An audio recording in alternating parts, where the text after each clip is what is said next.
Yes, I said, Richard, when you were a child, what did you want to be when you grew up? Oh, okay. I wanted to be a doctor first, and then a teacher. Huh. And how did you become exposed to the Alexander technique? Well, I couldn't do the chemistry to become a doctor, and then I decided to take a few years out to travel a bit, and I got a job as a driving instructor, and I was thinking I was going to do that for a few months and ended up doing it for 10 years, and I got incredible back problems when I was teaching people to drive, sitting in the car all day, and then I just happened to bump into a Alexander teacher after maybe 5 or 6 years of enormous amount of pain, and he offered to help me.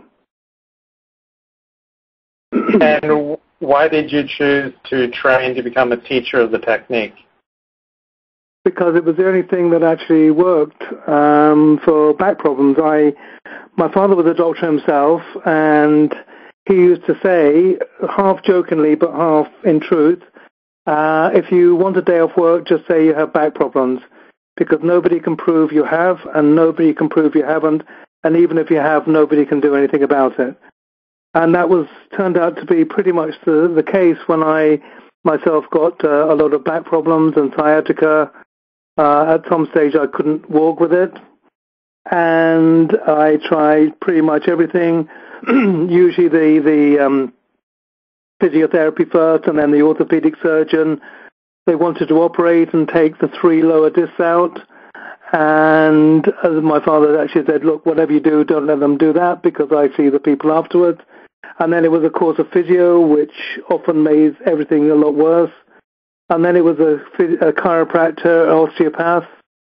And then I pretty much, in the 5 years of pain, tried maybe about 50 kinds of therapists, including metamorphic technique, reflexology, massage. And to be quite honest, nothing actually went anything near sorting the whole problem out.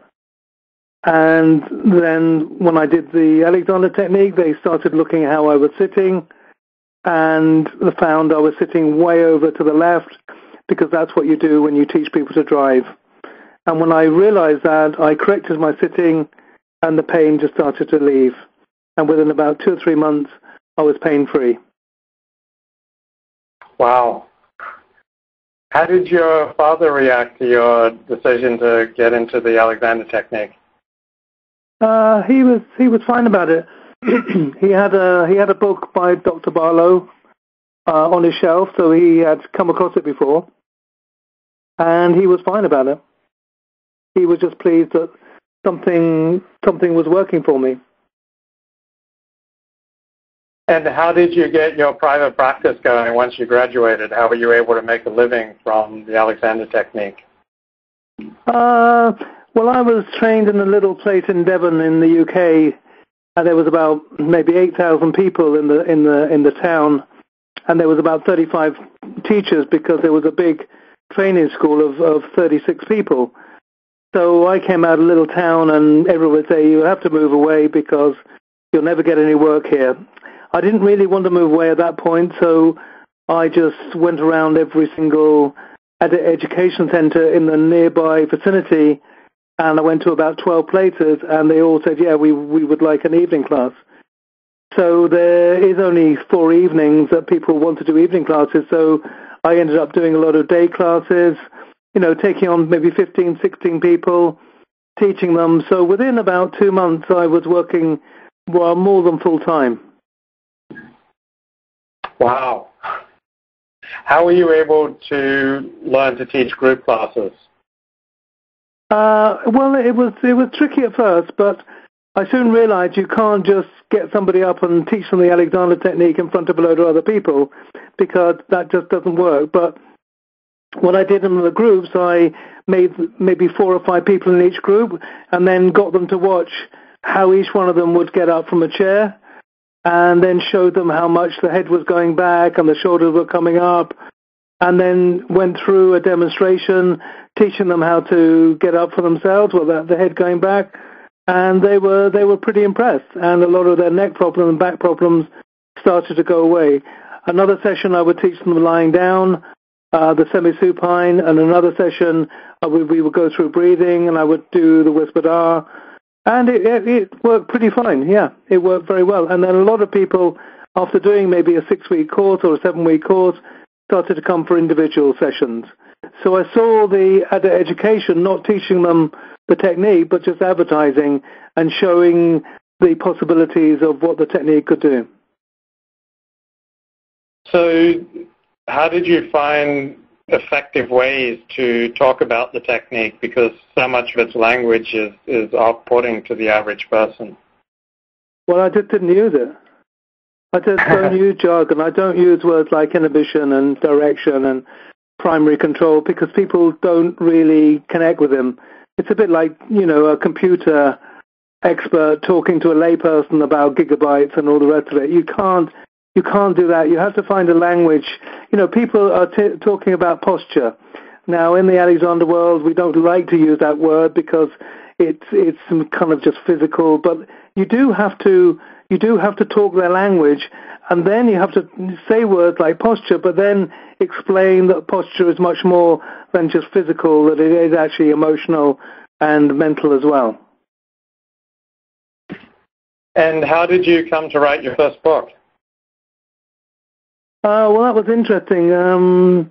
Basically, when I started doing the classes, people used to say, "Can you recommend a good book?" And I recommended Michael Gale's book because I felt at that time, maybe even Chris Stevens' book as well, I thought at the time that they were pretty introductory books.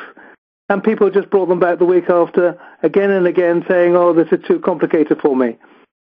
So even though Alexander teachers think they're very simple, there was obviously a need for a really basic Alexander book which would take somebody from scratch without any presumption of what they knew or what they didn't know. So I started to write the book, and I contacted a few publishers, and one or two of them were really interested, and eventually I went with Element Books. And the first book I wrote now has sold 100,000 copies, which I'm not pleased about the money. I'm more pleased that 100,000 people plus have got to hear about the technique in a very simple, down-to-earth way. So your first book was The Alexander Technique, Natural Poise for Health? Well, my first book was the workbook. Okay. And when I introduced the workbook to the publisher, they said, no, this is too big. Can you make a smaller one? And then they gave me the chapter. So the workbook was my first book, but the Natural Poise from Health came out first. It just happened to be released first. So within a year, there were 2 books out. One Natural Poise for Health, and then following a few months later, the workbook. Could you give me a full rundown of all your books and who they would particularly appeal to? Oh, say that again, Luke? Could you give me a full rundown of all your books? Yeah, well, the Natural Poise from Health came out first in 1990. The workbook came back in 91. And then there was a little gap while they were selling, and then there was an opportunity for me to do a real color photo with about 200 color photos, which was the Alexander Technique Manual, and that came out in about 96. And then there was a bit of a gap between 96 and 98, and I just realized that there was the technique was very good for relieving stress. So the next book was the Mind and Body Stress Relief with the Alexander Technique, which is out of print, but I still have quite a few copies left over. It's now in Kindle as well. And then there was that was a real gap. And then they re-released the Alexander Technique workbook in a completely different format at the beginning of this year. And then in next week or the week after, I have another book coming out which is called Change Your Posture, Change Your Life. So they're the 5 books. So tell me about your new book, Change Your Posture, Change Your Life. Well, I just realized that there was a lot of people out there who